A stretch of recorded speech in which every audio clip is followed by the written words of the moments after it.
on the phone to a furniture company. First, you have some time to look at questions 1 to 5.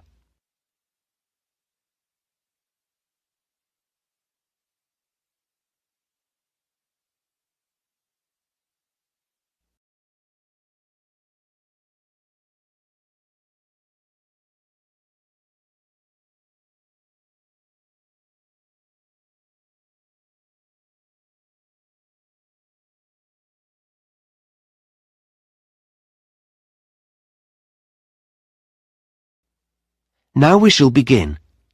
You should answer the questions as you listen, because you will not hear the recording a second time. Listen carefully and answer questions 1 to 5.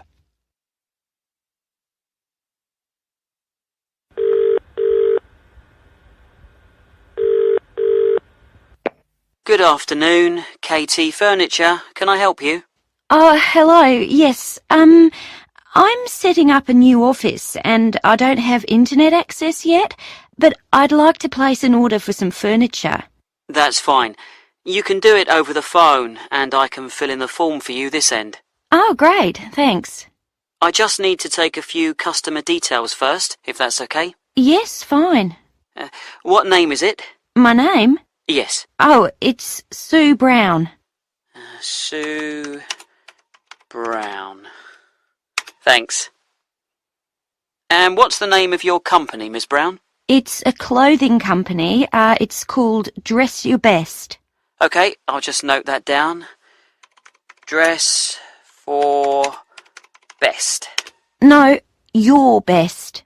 Oh, right. Got it. So you make smart clothes? Yes, formal dress for weddings and special occasions. We also repair and alter clothes. I see. And where are you located? What's your postal address? Right, well, we're on Kirby Trading Estate. Kirby. How do you spell that? It's Kirby. Oh, I know that area. It's New Hampton Road, isn't it? Yes, that's right. Number 210 in South Down. Okay. And can I have a contact number for our delivery man? Sure. It's probably best if I give you my mobile number. Okay. The number's 09356 788 545. Okay. 778. No, 788 545. Oh. Okay, that's great. Now, just a couple more questions before I take your order. Fine. We have 2 delivery dates this month, and you should be able to have either. When are they? Well, there's one on the 16th of the month, but there's a charge of $40 for that one. Oh, that's a lot. Or there's option 2, which is the end of the month. I'll have to confirm the date later, and that's a free delivery. I'll take option 2, thanks. I don't want to pay a charge. Okay, I'll note down no charge. We haven't organised the office yet, so there should be plenty of time. And lastly, you don't have an account with us, so how would you like to pay? Oh, I'll pay by credit card. Okay, will that be Visa? Is American Express okay? Absolutely fine. Before you hear the rest of the conversation, you have some time to look at questions 6 to 10.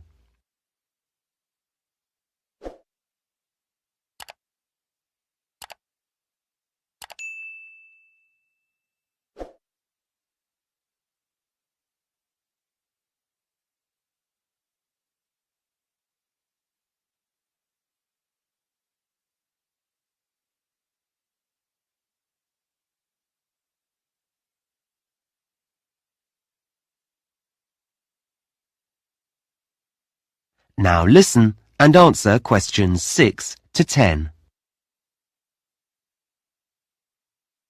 So, what would you like to order?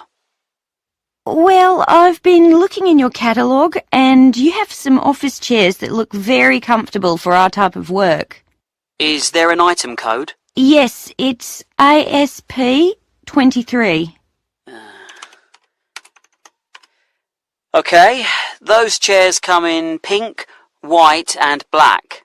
Yes, the pink looks nice, but I think the darker colour's better for us. You can see light materials on it more easily. That's true. We'll have 5 of those, I think. OK, I've got that. Anything else? Do you have any striped mats? I'm sorry, not at the moment. They're out of stock. We should have some in next month. Never mind. I'd also like 2 of your glass desks. They're lovely, aren't they? Yes. You seem to have 2 sizes? Basically, large or small. I think the code for the small ones is... I think we'll have the large ones. The code here is TG586. OK.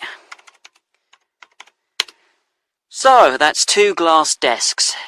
Any lamps for those? No, we have to get special lamps for our work. Oh, I see. Do you have another supplier for those? Yes. We do need some furniture for our customers, though. OK, for a waiting area or something? Well, we have to discuss the work with them, so we need a nice sofa. Something soft and... I thought leather. Ah, yes, a good choice. There's a 3-seater here, DFD 44. That seems to be in red, cream or chocolate brown. Yes, it does come in yellow as well. Yellow?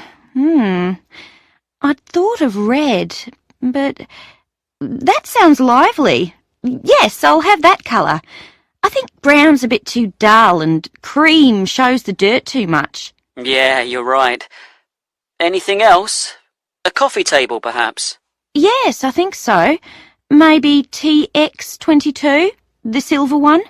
A very good choice. Well, that's it, I think. OK, I'll just add that up for you, and then take your credit card details. That is the end of section 1. You now have half a minute to check your answers.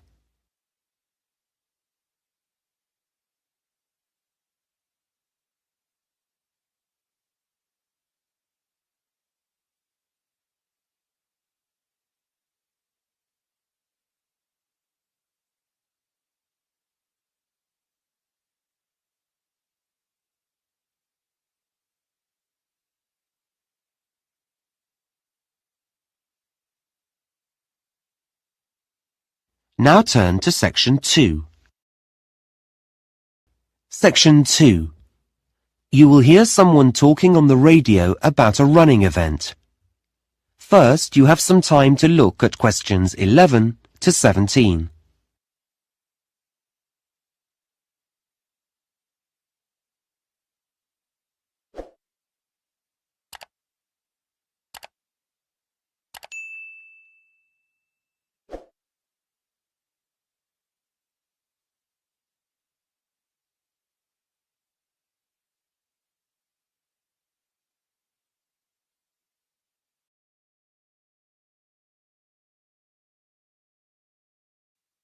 Now listen carefully and answer questions 11 to 17.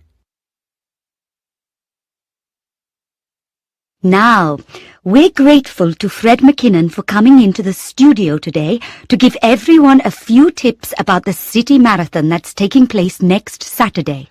Thanks, Shweta. Yes, we're all very excited about the big event. Let me just remind listeners that a marathon is a 26-mile or 42-kilometre race, and this year we have 12,000 runners taking part.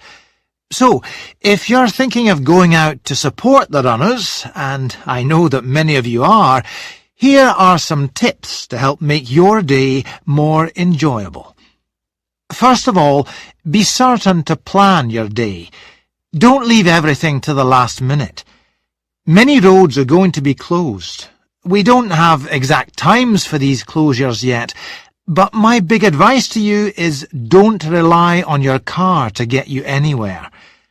In fact, the best way to get around the town will be on foot. You may choose to cycle, but you still won't be able to go on roads near the runner's route. Now, we did a broadcast last week in which we told all our runners to wear the right kind of shoes, and I'm going to tell you to put on sensible clothes. A lot of visitors will be coming to the city. You may be hunting for someone in the race that you want to support. The weather may be hot or it may be wet, which leads me on to another thing. Make sure you look at the forecast on Friday night.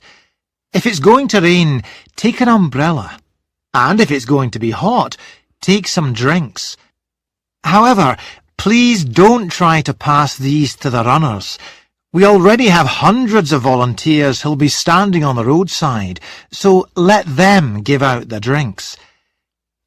When you get into the town, find yourself a spot to stand in.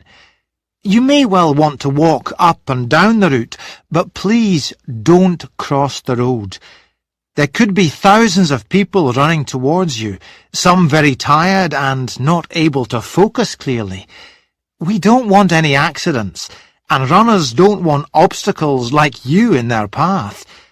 What they do need is your support, particularly when their energies are low, so cheer them on, and for once, don't worry about noise. The louder, the better. Lastly, if you have friends or relatives who are taking part in the run, please don't say that you'll see them at the finish line.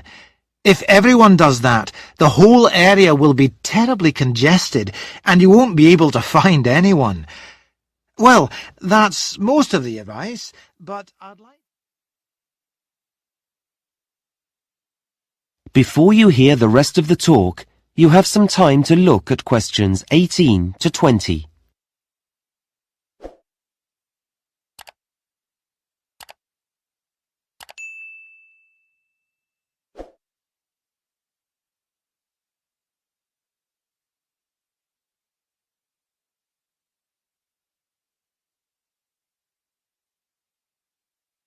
Now listen and answer questions 18 to 20. Now, I mentioned transport earlier, and I've just got a few more bits of information about travel on the day. As I said before, roads in the town centre will be closed, but if you need to be picked up at your home, then you could take a taxi some of the way. Unlike the trams and trains, however, they'll be held up on the roads, so passengers shouldn't expect them to be as punctual as they normally are. Don't be put off by this, though. There'll be extra drivers working that day, and you'll get one eventually. If you're meeting up with friends and want to be around when the runners set off, that's 9 a.m. by the way, whatever end of the city you're coming from, I'd say use the trams. They still have routes that cross roads, and this will inevitably lead to some problems, but they're likely to have more reliable timetables than buses at this time of day. And, as you know, unlike taxis, they can carry plenty of passengers. Lastly, the buses. Quite a number of bus routes will be altered slightly, and it's already been decided that some will be closed. There won't be fewer drivers, but they will be operating on different routes, and some will have longer breaks than they normally do. We'll be including a full list of all the bus routes and numbers, and where they'll be going, in this week's local paper, so look out for that. Well, that's it from me. Back to you, Shweta. Thanks very much, Fred. That is the end of section 2. You now have half a minute to check your answers.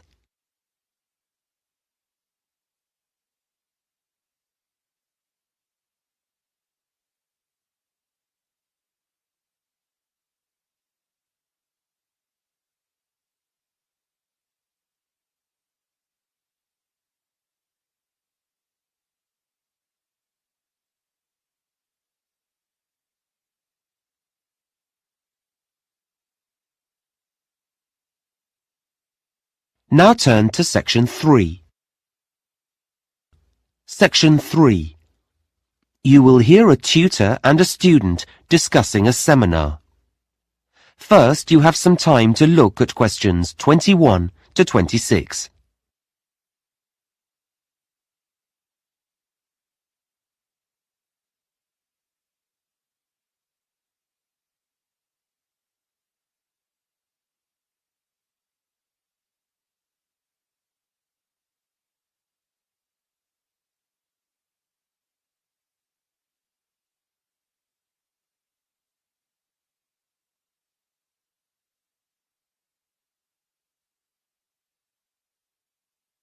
Now listen carefully and answer questions 21 to 26.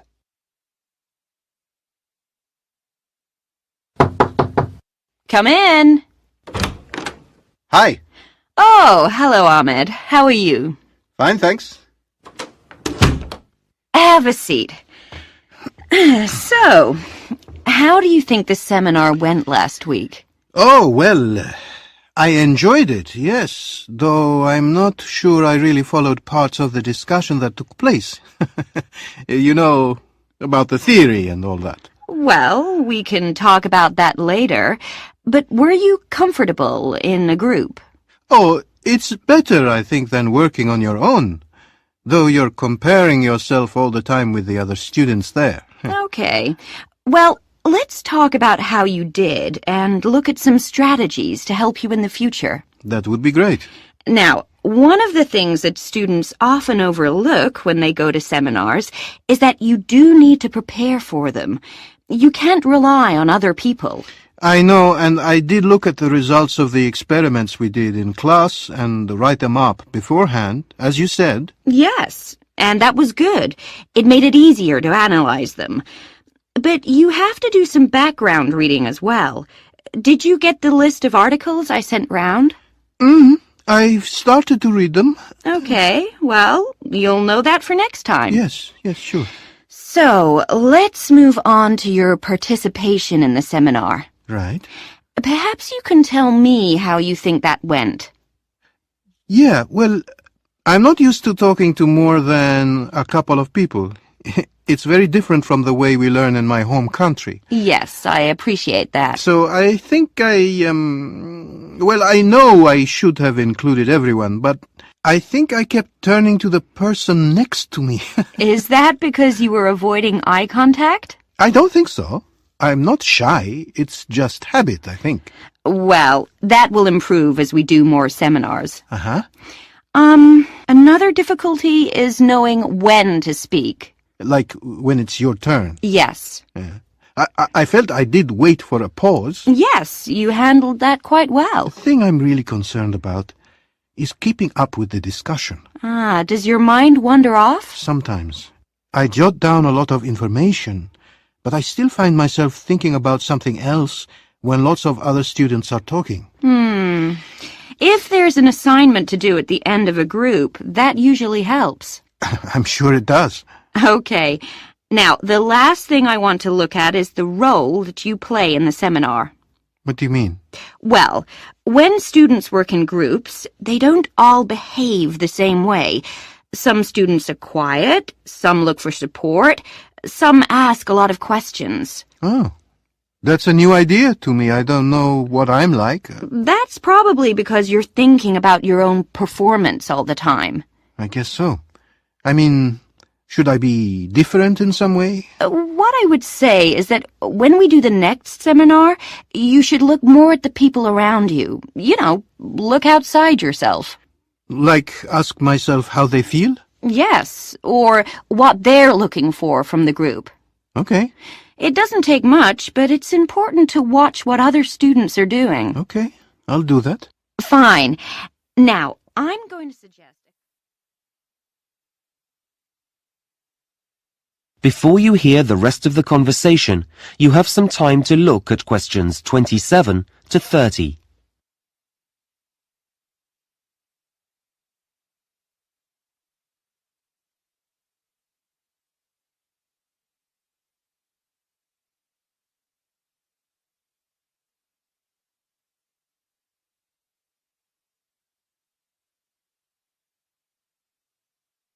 Now listen and answer questions 27 to 30.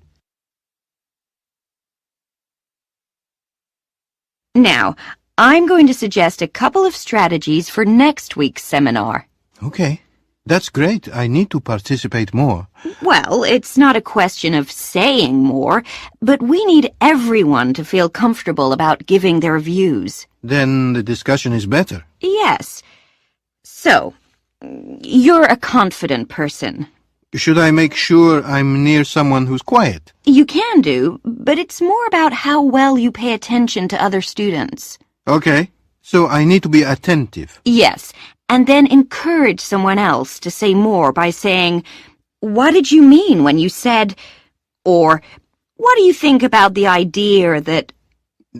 That way I'm talking. Yes, but you'll find that other people will talk too. You'll all start to get really involved. Right. They're good suggestions. The other thing that can really help is the way you take notes. Yeah, I know I write down everything, but I should be stricter with myself. Well, you actually need to think a few days ahead. Really? Yes. What's the topic, and what's the best way of making notes? I see. So I have a strategy when I walk in the room. Exactly. Then when you read through them later, they'll make sense, and you won't have to write them out again. I always have to do that. The other thing I would say is that you should include a small column in your notes where you can jot down things you want to go back to before the seminar ends. Like a reminder. Yes. Notes aren't just for later. You can use them as a prompt when there's a pause in the discussion. That's been really helpful. Okay. See you in class tomorrow. Thanks. That is the end of section 3. You now have half a minute to check your answers.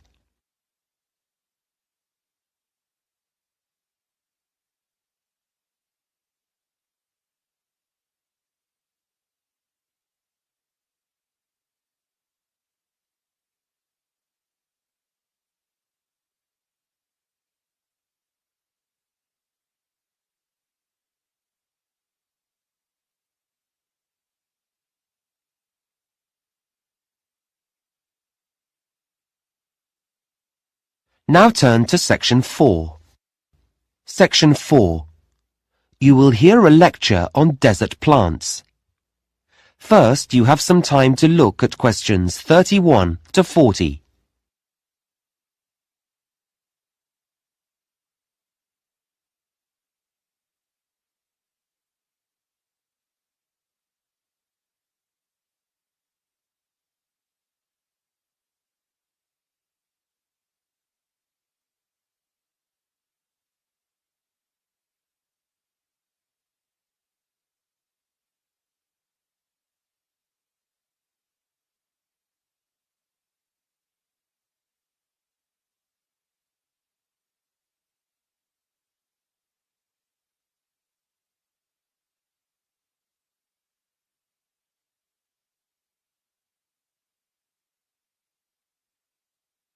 Now listen carefully and answer questions 31 to 40.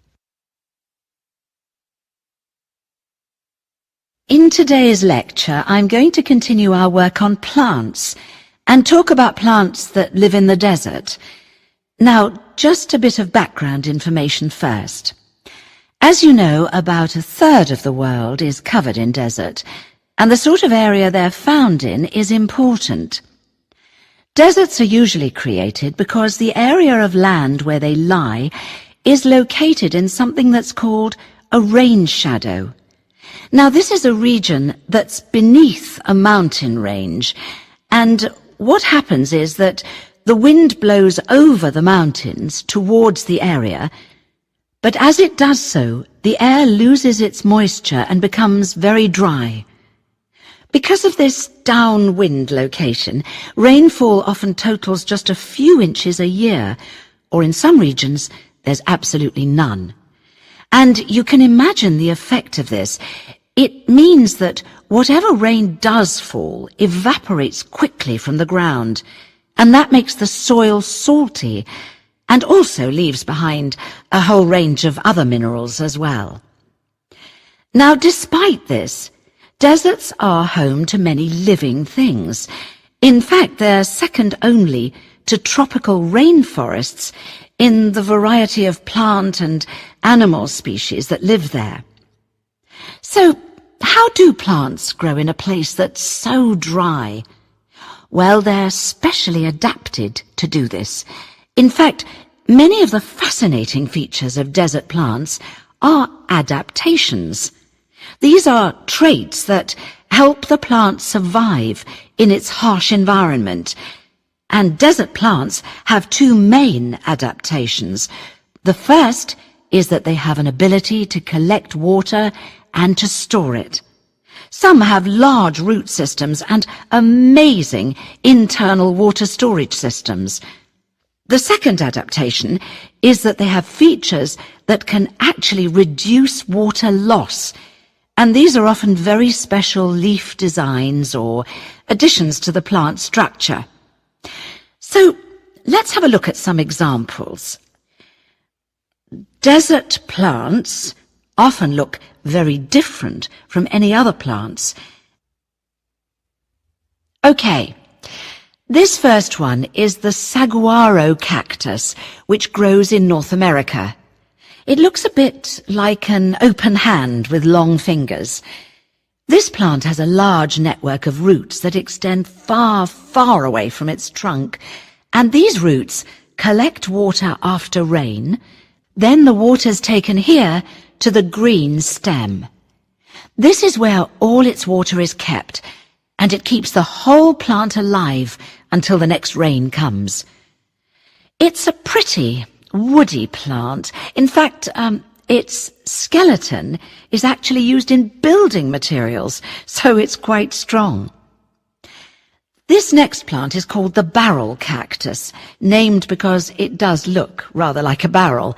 It can grow up to 1 meter in height, which is pretty big, and it has long yellow spines. Now, this plant has an interesting adaptation because its shape allows it to expand when it rains, hence the barrel, and store water in its spongy tissue. But then it shrinks in size during dry times as it uses the stored water, so that's a clever design. This third cactus, often just one plant reaching upwards, has these white hairs all over its surface. It's called the old man cactus because of the white hairs, and these help the plant reflect the hot desert sun. So this adaptation is a water conservation aid, if you like. Another adaptation, not directly connected with water, but with survival, is found on something like the prickly pear cactus. There are hundreds of these in the Mexican desert. I'm sure you've seen them on films and adverts. Yes, so because desert plants store water in their spongy tissue, animals will eat them. So the plant has sharp thorns, specially designed to prevent the predator from being able to, well, get near it at all. Our next plant is called the desert spoon. This plant has long leaves that fan out, and they're very succulent because they can also store water inside. However, they're also usually very tough, and this helps keep the water inside and also makes them less tasty. Finally, we come to the aloe plant. This is one that many people keep in their homes.